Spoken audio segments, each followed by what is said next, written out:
सभी दर्शकों को नमस्कार। आज हम आपके लिए लाए हैं सूर्य देव की व्रत कथा। तो चलिए शुरू करते हैं। सालों साल पहले एक बुढ़िया सूर्य देव की भक्ति में पूरी तरह से लीन थी।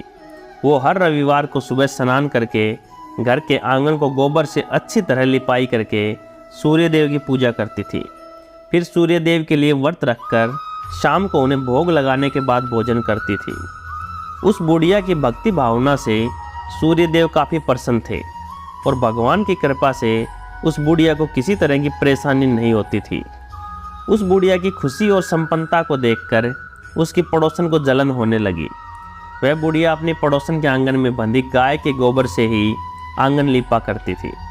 पड़ोसन ने जलन के मारे उस गाय को आंगन की जगह घर के अंदर बांधना शुरू कर दिया।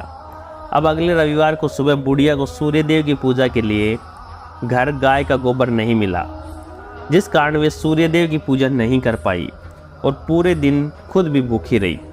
रात में सूर्य देव उस बुढ़िया को सपने में आए और उसे पूजा न करने और भोग न लगाने का कारण पूछा। जवाब में बुढ़िया ने बताया, घर के आंगन को लीपने के लिए गोबर नहीं था, इसलिए पूजा नहीं कर पाई। पूजा नहीं की तो भोग भी नहीं चढ़ाया। बुढ़िया की बातें सुनकर सूर्य देव उनसे कहते हैं कि मैं तुम्हारी भक्ति से प्रसन्न हूँ, इसलिए मैं तुम्हें एक गाय दे रहा हूँ। वो तुम्हारे घर को धन से भर देगी। यह कहते ही सूर्य देव उसके सपने से चले गए। अगली सुबह जब बुढ़िया की आंखें खुलती हैं तो वह देखती है कि उसके आंगन में एक सुंदर गाय और बछड़ा बंधा हुआ है। यह सब देखकर वह हैरान हो गई। उसे सपने की कोई बात याद नहीं थी। इसे उसने सूर्य देव की कृपा समझा और गाय को चारा देने लगी। बुढ़िया के आंगन में सुंदर गाय और बछड़े को देखकर पड़ोसन की जलन बढ़ गई। कुछ देर बाद जब बुढ़िया घर के अंदर जाती है तो गाय सोने का गोबर करती है। यह देखकर पड़ोसन चौंक जाती है और उस गोबर को उठाकर अपने घर ले जाती है और अपने गाय के गोबर को उसके आंगन में रख देती है। यह सिलसिला कुछ दिनों तक चलता रहा और वो पड़ोसन धनवान हो गई। इधर बुढ़िया को किसी बात की खबर नहीं थी, क्योंकि वो सूर्य देव की भक्ति में ही खोई रहती थी। उधर सूर्य देव को उस महिला की हरकतों पर काफ़ी गुस्सा आता है। उनके गुस्से के कारण धूप काफ़ी बढ़ जाती है, जिस कारण बुढ़िया गाय और उसके बछड़े को घर के अंदर बांध देती है।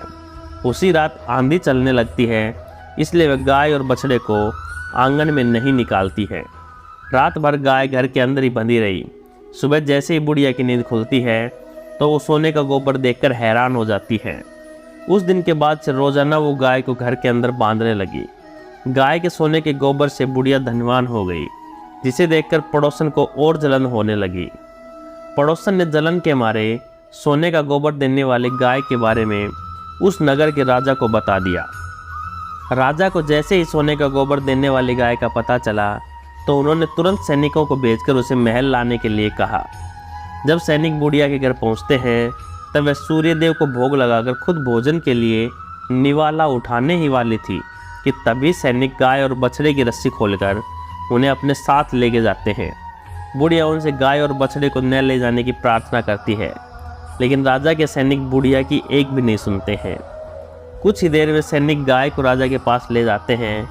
राजा गाय की सुंदरता को देखकर बहुत खुश होते हैं और उसे अपने पास रख लेते हैं। गाय व बछड़े के जाने के गम में बुढ़िया बिना खाए पिए पूरे दिन सूर्य देव से गाय और बछड़े को लौटाने की प्रार्थना करती है। इधर दूसरे दिन सुबह राजा सोने का गोबर देखकर हैरान हो जाता है। उधर बुढ़िया भूखी प्यासी सूर्य देव की प्रार्थना में लगी रहती है।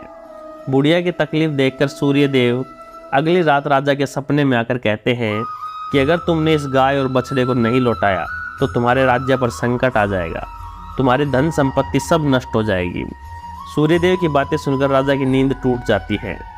दूसरे दिन सुबह वो बुढ़िया को गाय और बछड़ा लौटा देता है, साथ ही उसे कुछ धन भी देता है और उसके पड़ोसन को सजा देता है। सूर्यदेव की इस चमत्कारिक गाय और बुढ़िया पर उनकी कृपा को देखकर राजा पूरे नगर के लोगों को हर रविवार सूर्यदेव की पूजा करके व्रत रखने के लिए कहते हैं। तभी से ही रविवार के व्रत का चलन शुरू हुआ और राजा के पूरे राज्य में खुशियाँ ही खुशियाँ छाई। इस कहानी से हमें यह सीख भी मिलती है, दूसरे के प्रति द्वेष भाव रखने से खुद की ही हानि होती है। जीवन में जितना हो सके सामने वालों की मदद करनी चाहिए।